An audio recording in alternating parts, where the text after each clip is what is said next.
Video tersebut berdurasi pas 1 menit, seharusnya tombol Stitch dan duetnya masih bisa diaktifkan dan saya nggak tahu kenapa akun tersebut meng-off-kan. Well, sebelumnya aku ingin memberikan advice kepada Mas yang ada di video ini, mungkin bisa didokumentasikan ketika warga Wadas yang memberikan pasir katanya ke motornya.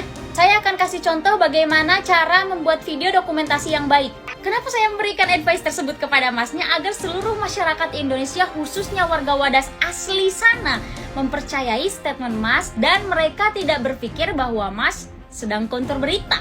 Dan saya agak sedikit kecewa dengan pernyataan Bapak Mahfud MD mengatakan polisi sudah bertindak sesuai prosedur untuk menjamin keamanan masyarakat. Tidak ada kekerasan dari aparat, tidak ada penembakan. Dengan banyaknya video yang beredar yang menunjukkan bagaimana kepolisian sudah bertindak represif kepada warga Wadas. Lebih dari 50 warga Wadas ditahan, polisi masuk ke dalam rumah warga. Pertanyakan sebetulnya kualifikasi kekerasan aparat menurut Bapak Menko Polhukam itu seperti apa dan bagaimana gitu. Apakah harus nunggu banyak mayat bertebaran atau seperti apa begitu? Karena kalau secara psikologis masyarakat Wadas di sana sudah banyak yang terdampak. Itu jelas disampaikan oleh warga Wadas asli sana. Tapi ya Bapak dan saya memang sama gitu. Bukan warga Wadas asli yang memang tidak bisa merasakan langsung bagaimana ketakutan-ketakutan yang dirasakan oleh warga Wadas di sana. Dan yang terakhir, saya tidak ingin mengatakan ada oknum aparatur negara atau ada oknum pemerintahan daerah, tetapi masyarakat Indonesia mengecam dan mengutuk keras orang-orang yang menggunakan alat negara untuk menindas masyarakat Indonesia demi kelancaran sebuah proyek. Itulah kalau kita bandingkan dengan bagaimana dunia sekarang memahami yang disebut habitat, itu artinya Gubernur Ganjar itu Yunto Presiden Jokowi yang punya ambisi membangun bendungan itu dengan demi kemakmuran orang banyak, tapi dengan menindas orang lain, kan itu jadi tidak mungkin ada semacam etika utilitarian hari-hari ini ketika bumi itu justru lagi meminta supaya semua orang itu dinyatakan setara, bukan demi yang banyak maka yang sedikit itu harus dikorbankan.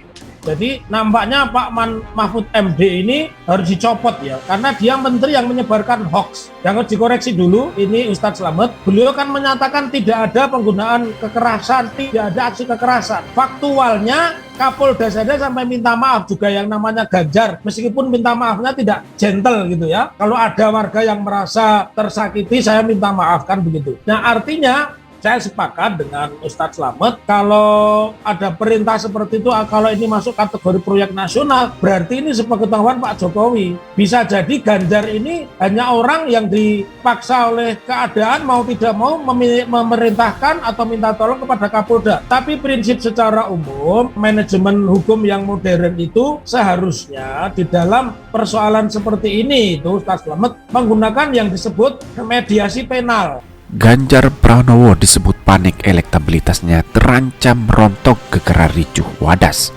Pengamat bisa bubar nyapres. Sikap Ganjar terkait desa Wadas berimbas ke PDIP. Megawati diwanti-wanti. Pengamat politik Saiful Anam memberikan tanggapan mengenai konflik di desa Wadas Purworejo, Jawa Tengah. Dikutip dari Warta Ekonomi Jaringan Suara.com, peristiwa yang terjadi dapat mengerus suara PDIP pada Pilpres 2024. Saiful Anam kemudian memberikan saran kepada Ketua Umum PDIP Megawati Soekarno Putri, meminta bersikap tegas kepada Ganjar Pranowo selaku Gubernur Jawa Tengah. Sebab menurutnya Jawa Tengah merupakan lumbung suara PDIP. Karena dengan adanya peristiwa Wadas sangat merugikan PDIP, apalagi beritanya sangat masif. Saya kira sudah saatnya Megawati bersikap tegas, kata Saiful. Seperti dikutip dari Warta Ekonomi Jaringan Suara.com. Menurut Saiful, adanya peristiwa tersebut membuat aset besar PDIP di Jawa Tengah bisa terus menggerus. Ia pun memberikan wanti-wanti kepada PDIP mengenai permasalahan ini. Tentu PDIP mesti hati-hati menyikapi adanya berbagai informasi mengenai Wadas, karena kalau tidak, bukan tidak mungkin, maka suara PDIP menjadi taruhannya, pungkasnya. Sementara itu, Ganjar Pranowo menemui sejumlah warga desa Wadas untuk menjelaskan duduk perkara mengenai rencana pembangunan waduk. Ganjar memohon maaf kepada warga Wadas serta minta agar mengutamakan musyawarah mufakat. Tidak usah saling menyakiti hati perasaan warga, diajak rembuk. Semuanya nanti penjenengan yang sudah mendapatkan ganti rugi. Uangnya jangan dipakai sembarangan untuk beli tanah atau rumah pengganti, kata Ganjar. Selain itu, Ganjar mengungkap sudah menempuh proses panjang terkait rencana pembangunan bendungan Bener. Beberapa kali kami mengajak Komnas HAM, karena Komnas HAM menjadi institusi netral untuk menjembatani. Kami minta mereka yang setuju dan belum setuju dihadirkan. Tapi kemarin saat dilakukan dialog, pihak yang belum setuju tidak hadir, pungkas Ganjar. Kericuhan di Desa Wadas, Kecamatan Bener, Kabupaten Purworejo, Jawa Tengah masih menjadi sorotan nasional. Gubernur Jawa Tengah Ganjar Pranowo diberitakan sudah mengunjungi lokasi dan meminta maaf kepada masyarakat setempat atas kericuhan yang terjadi. Meski demikian, kericuhan yang terjadi dengan rencana pembangunan bendungan Bener ini juga berdampak panjang. Salah satunya terhadap elektabilitas Ganjar yang digadang-gadang menjadi salah satu calon presiden RI pada 2024 mendatang. Kericuhan tersebut mengancam elektabilitas Ganjar yang berkali-kali masuk ke dalam 5 daftar besar di beberapa hasil survei. Pasalnya, insiden di Wadas tersebut bisa menghancurkan image merakyat yang selama ini melekat pada sosok Ganjar. Salah satu yang mengamini hal ini adalah pengamat politik sekaligus pemilik lembaga survei media, Riko Marbun, apalagi karena kasus ini disorot oleh berbagai pihak sehingga cakupannya dampaknya pun begitu luas. Bingkai yang dibangun Pak Ganjar selama ini kan rakyat, dekat dengan rakyat dan ramah terhadap rakyat. Itu semua bisa hancur dengan apa yang sudah terjadi kemarin di Wadas, tutur Riko ketika dihubungi Hobbs ID. Yang sangat mempengaruhi image Ganjar menurut Riko adalah persepsi penggunaan kekuatan yang berlebihan dalam menangani protes warga Wadas. Masalahnya, dalam hitungan detik orang sudah menilai ini pakai kekuatan dengan cara berlebihan.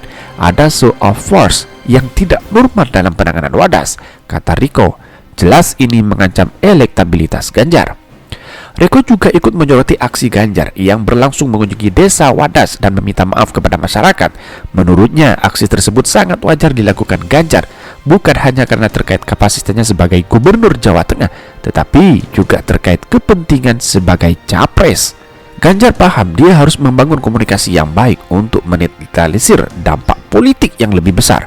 Pungkas Riko, kalau tidak bisa bubar nyapres dia.